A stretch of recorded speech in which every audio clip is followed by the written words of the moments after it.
Very good morning, 12th class. Welcome to online chemistry class. Dear student, जो हमारा chapter है chemical kinetics, तो हमारा जो आज का टॉपिक रहेगा, today is very interesting and very important topic. ठीक है, today we are discussing about the very important topic integrated rate law. ठीक है, समाकलित वेग नियम, ये समाकलित वेग समीकरण किस और ग्राफिकल रिप्रेजेंटेशन, ग्राफिकल निरूपण है किसका, ऑफ फर्स्ट ऑर्डर रिएक्शन, प्रथम कोटि की अभिक्रिया का, प्रथम कोटि की अभिक्रिया का ग्राफिकल निरूपण, ग्राफिकल रिप्रेजेंटेशन कैसे करते हैं. ठीक है, तो लेट्स स्टार्ट, लेट्स बिगेन. बेटा what is first order reaction, हम सबको पता है कि ऐसी इक्वेशन जिसका ऑर्डर क्या हो, ऑर्डर क्या हो जिसका 1 हो, फर्स्ट हो, जिसका ऑर्डर 1 होता है, it's called a first order equation. It means n की वैल्यू क्या होती है, 1 होती है. n is a order of equation, जिसके लिए n 1 होगी, यानी a की पावर n कितना होगा, 1 होना चाहिए. इट्स अ फर्स्ट ऑर्डर है ना, वो क्या कहलाएगी, फर्स्ट ऑर्डर इक्वेशन कहलाती है. पता है सबको. ठीक है, अब हम एक हाइपोथेटिकल, एक ऐसी केमिकल इक्वेशन लेंगे, एक हाइपोथेटिकल इक्वेशन लेंगे जिसे हम रिप्रेजेंटेशन करेंगे ग्राफिकल रिप्रेजेंटेशन और इंटीग्रेटेड रेट लॉ.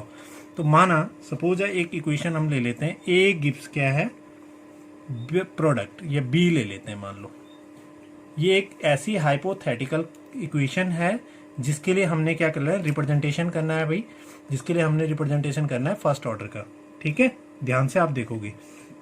तो इन केस अब इसके लिए क्या कर देते हैं, taken time t is equal to 0. जब टेकन टाइम 0 था तो इस A का जो रिएक्टेंट है, इसका इनिशियल कॉन्सेंट्रेशन कुछ भी मान लो आप, C0.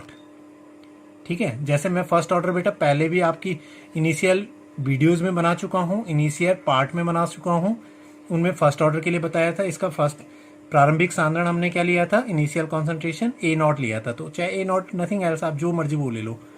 सपोज दैट ये ले लिया हमने, A0 है. ठीक है, इनिशियल कॉन्सेंट्रेशन. तब इसका क्या रहा होगा, 0. टेकन टाइम t पे, t इज इक्वल टू 0. ठीक है, इसका कॉन्सेंट्रेशन क्या हो जाए, सॉरी टेकन टाइम t, कुछ टाइम था, इसका कॉन्सेंट्रेशन ct.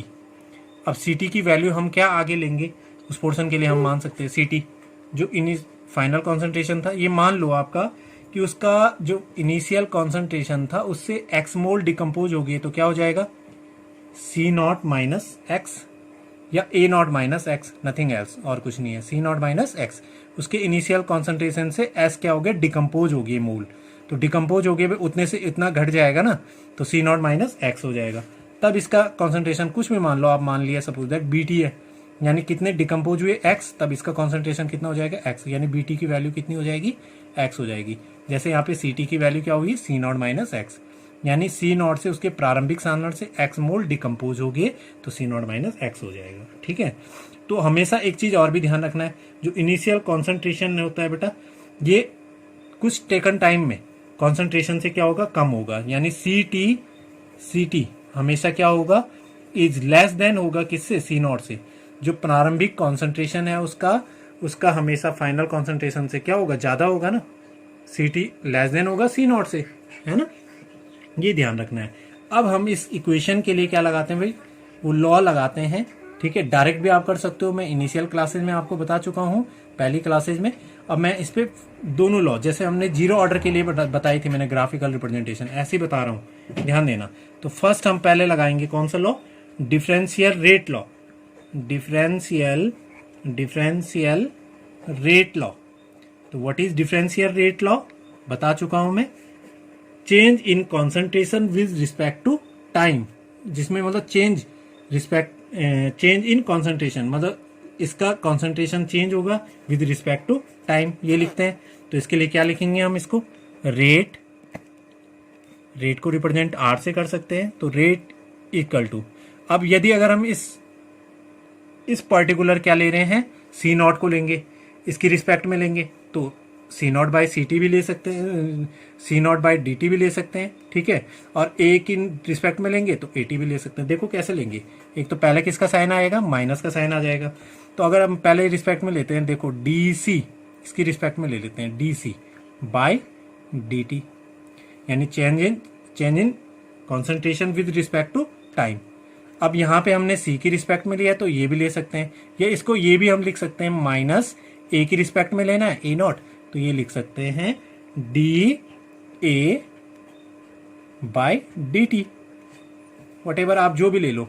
अगर आपने ये वाला ए के पोर्शन में लेना तो इसकी रिस्पेक्ट में डी ए ले लो, सी की रिस्पेक्ट में लेना तो D C by D T कर दो, एक ही चीज है, वो कुछ भी आप ले सकते हो। माइनस का साइन भाई क्या क्या डिनोट कर रहा है, एक तो कॉन्सेंट्रेशन को घटता है हमेशा रिएक्टेंट का, और दूसरा हमने बेटा रिएक्टेंट का कॉन्सेंट्रेशन घटता है तो माइनस का साइन क्या दिखाएगा, इसमें कमी को दिखाता है, नॉट एट ऑल कि इसकी वैल्यू नेगेटिव है, ये नहीं दिखाएगा, घटेगा हमेशा। तो इक्वेशन क्या होगी, फर्स्ट होगी। ठीक है, सेकंड हम क्या, कौन सा रेट लॉ लगाएंगे, सेकंड लगाएंगे रेट लॉ। रेट लॉ, ठीक है, रेट लॉ क्या होता है, according to order of reaction. Rate law किसके रिस्पेक्ट में होता है, ऑर्डर की रिस्पेक्ट में लिखा जाता है। ये किसकी, कॉन्सेंट्रेशन के रिस्पेक्ट में, ये ऑर्डर की रिस्पेक्ट में हमेशा लिखा जाता है। तो इसके लिए क्या लिखेंगे हम, rate R is directly proportional, directly proportional concentration C की रिस्पेक्ट में लिख रहे हो तो सी की पावर क्या हो जाएगी वहां पे 1 हो सकती है। ये इसको हम या प्रोपोर्शनल ये भी लिख सकते हैं, सी की रिस्पेक्ट में ये लिखेंगे, या हम के की रिस्पेक्ट में भी लिख सकते हैं, यानी R is direct, R equal to K, R equal to क्या कर देंगे के, सी की पावर क्या हो जाएगी 1। या हम इसे क्या लिख सकते हैं बेटी, ए की रिस्पेक्ट में लिख रहे हो तो क्या लिखेंगे के इंटू ए की पावर क्या हो जाएगी 1, ए की पावर क्या हो जाएगी 1, इक्वेशन सेकंड। तो यानी rate is directly proportional, concentration की पावर ऑर्डर कितना होगा 1, या ए की रिस्पेक्ट में लिख रहे तो ए की पावर 1 यहाँ पे लिख सकते हो। दोनों में से आप कोई भी ले लो, ये भी ले सकते हैं और ये भी ले सकते हैं, दोनों में से कोई भी टर्म्स आप ले सकते हैं। ठीक है, अब इन इक्वेशन को दोनों को क्या करते हैं, दोनों को ऐड कर देते हैं, दोनों रेट लॉ को क्या कर देते हैं एक साथ हम लिखेंगे। एक साथ किस तरह से लिखेंगे, सपोज दैट ये R1 है, ये R2 ले लो, तो R1 इक्वल टू अब क्या करेंगे R2 करेंगे, from equation first and second. Okay, first and second. अब देखो इनको कैसे एक साथ हम कंबाइन करेंगे, फर्स्ट एंड